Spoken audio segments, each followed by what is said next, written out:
গরমের সিজন এসেই গেছে আর ঝিকা এনেছে নতুন নতুন, তো ঝিকা আলু দিয়ে মাছ করব না এটা কি আর হয়? তো করব যদি তোমাদের সাথে শেয়ার করব না এটাও তো হয় না। তো ঝিকাগুলো আগে ছুলে নিয়েছি আমি, তারপর কাটছি, কেটে নেব। ঝিকা আলু দিয়ে করব রুই মাছের ঝোল। আর মানে ক্যামেরাম্যান আমি ছিলাম, তো ভালো হয় না ক্যামেরাটা করা, তো তোমরা ম্যানেজ করে নেবে। তো আলু ঝিকা কাটা হয়ে গেছে। আর ঝিকা দিয়ে কিন্তু সর্ষে বাটা দিয়ে চচ্চড়ি খুব ভালো লাগে। তো তোমাদের কীরকম লাগে জানি না, কিন্তু আমার খুব ভালো লাগে। তো ভাবলাম আজকে মাছ দিয়ে করি, আরেকদিন নয় ঝিকা আলু দিয়ে সর্ষে বাটা দিয়ে চচ্চড়ি করবো। দেখো ঝিকাগুলো আগে কেটে তারপর আমি এখন ধুয়ে নিচ্ছি। আর আগে ধুয়ে তারপর কাটলে ভালো হয়। তারপর আমি টমেটো কুচি কেটে নিলাম, আর কাঁচা লঙ্কা আর আলু। আর আলুগুলো আমি আগে অল্প ভাপিয়ে নেব। আর তারপর আমি মাছের মধ্যে হলদি আর নুন দিয়ে ভালো করে মাখবো।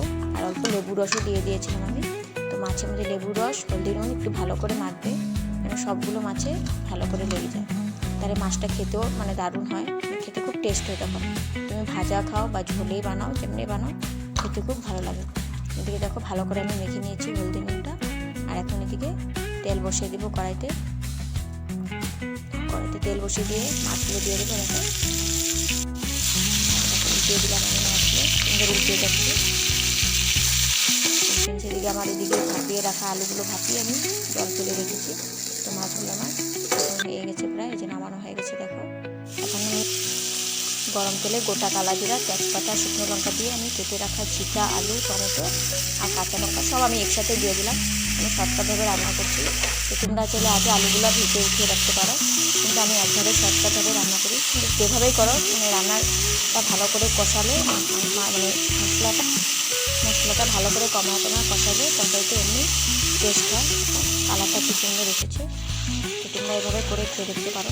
আর ভিডিওটা ভালো লাগলে আমার পাশে থাকবে আর চ্যানেলটাকে সাবস্ক্রাইব করে দেবে।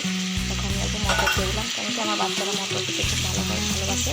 তো আর কয়েকটা মানে দিনই খাওয়া যাবে ভাড়াটার মটরটা, কোনো গরমের সিজন আসলে মটরটা তো পাওয়াও যাবে না, আর পেলেও ভালো লাগে না।